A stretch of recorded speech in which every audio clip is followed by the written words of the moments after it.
Meu povo, seja bem-vindo ao canal. Você que está aqui pela primeira vez, se inscreva, dá o seu like.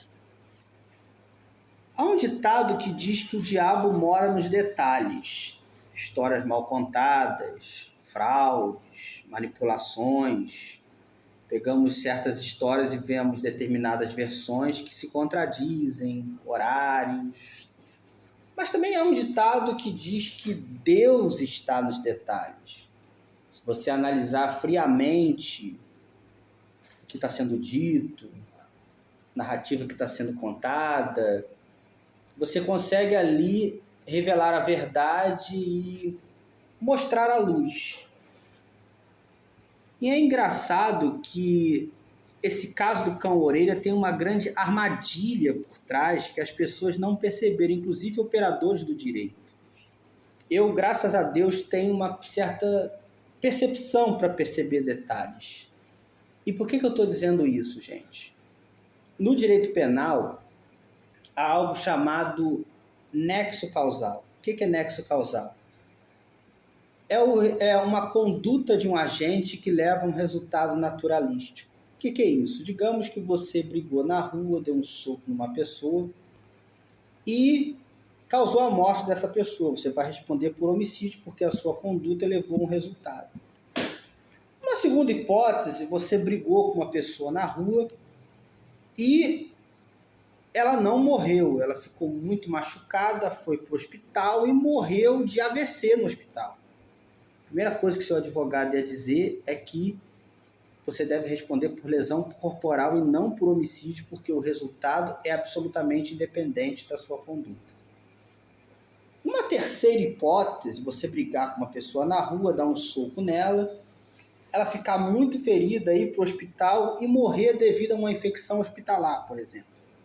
Neste caso, você pode ou não responder por homicídio, vai depender das investigações, se essa infecção é independente ou não. É um resultado relativamente independente. Esse é o artigo 13 do Código Penal. O resultado que depende da existência do crime será imputado àquele que lhe deu causa.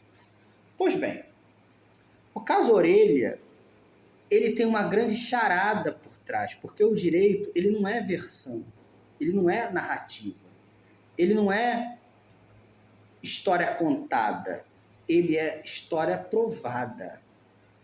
Ele não é usado como narrativa, porque aí não tem justiça. Ele, no caso, vira instrumento de poder. Se o direito vira narrativa e não fato, ele é instrumento de poder. O direito é fato provado, não fato contado. E é engraçado que qualquer advogado na área jurídica desmonta toda essa narrativa contada pela Polícia Civil de Santa Catarina.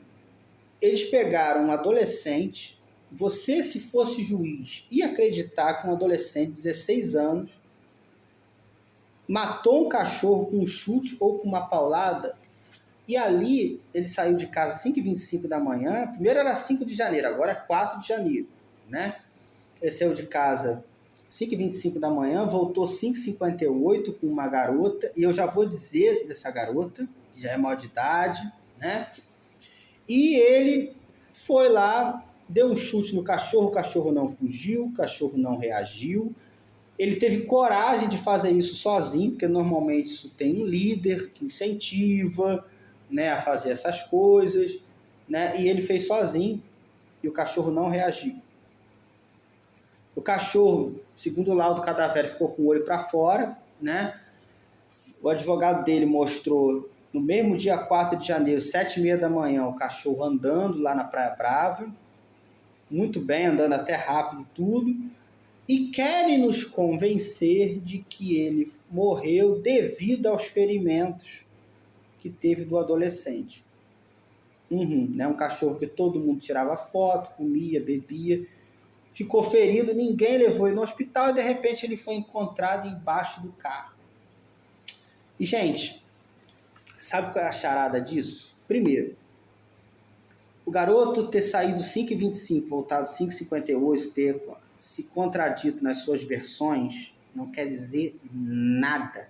Nem prova que o crime sequer aconteceu naquele momento. voltou para lá com uma garota. Segundo diz o delegado, a menina presenciou o crime. Então, se ela presenciou, por que ele não indiciou? É prevaricação, que omissão é crime. Mas também pode ter uma outra coisa que a garota não foi indiciada. Não aconteceu nada naquela hora. E simplesmente, se ele indiciasse ela, ele responderia por denunciação caluniosa e abuso de autoridade por ausência de justa causa, ter iniciado persecução penal contra alguém. Então aí a gente já vê que quebra de cara essa narrativa aí do crime ter acontecido naquele momento. Cadê o nexo causal do resultado e da conduta do resultado? Primeira coisa que o advogado dele vai dizer, excelência, cadê a prova de que o chute dele matou o cachorro? O cachorro estava andando bem no dia, não aconteceu nada, ninguém levou ele para o hospital, só depois que ele estava lá embaixo do carro. Vão dizer que o resultado não teve nada a ver com a paulada ou o chute que ele levou, ou a pedrada, que descartaram a pedrada, né? Vão questionar o laudo do veterinário, né?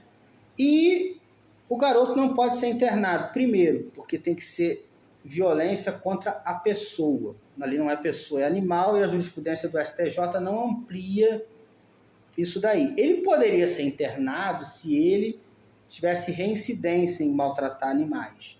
Mas como não tem reincidência, porque nem que ele tivesse metido naquele negócio do caramelo, não tem um inquérito, então não entra como reincidente. Então, já atenua a pena por não poder, por ser rol taxativo, violência contra a pessoa, já atenua mais ainda por ser contra animal, já atenua mais ainda por não ser reincidente, já atenua mais ainda por não ter nexo causal à conduta e resultado. O cachorro estava andando, estava bem, estava embaixo, o pessoal viu ele, não levou para o hospital, só no dia seguinte que ele estava embaixo do carro lá, né?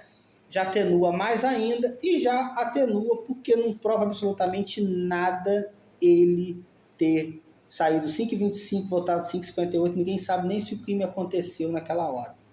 Ele vai simplesmente dizer que escolheram um bode expiatório, que escolheram mesmo, o mais pobre, filho do policial civil, né, o que não tem sobrenome, para responder pelo crime, devido à pressão popular.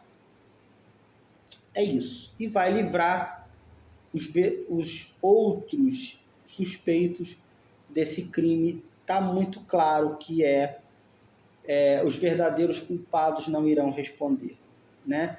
A garota está metida no crime? Não sei. Falei com vocês das duas hipóteses que podem ser verossímeis nesse caso aí. O que vai acontecer? Talvez uma liberdade assistida de alguns dias, só para dizer que aconteceu alguma coisa e mais nada. Se é que ele vai responder, né? Talvez nem as famílias respondam, porque, aliás, conduta e resultado naturalístico, onde está nexo causal, né? O garoto deu um chute no cachorro, só isso e pronto. Não causou a morte dele. É isso daí que vai acontecer. Essa é a charada jurídica para terminar esse caso aí. Então, eu espero que o caso do cão orelha, já que tem tanta gente pedindo aí redução da maioridade penal, pense que isso amanhã é contra o seu filho, meu filho, é contra mim, contra você, para punir preto e pobre e favelado. Essa elite aí vai continuar cometendo crime e nada vai ser feito. Porque se tem que mudar a estrutura do sistema, não é só a lei. É isso que se precisa entender. Espero que se tenha um pouco de consciência de classe. Se aconteceu com Tiradentes na Inconfidência Mineira, continua acontecendo até hoje.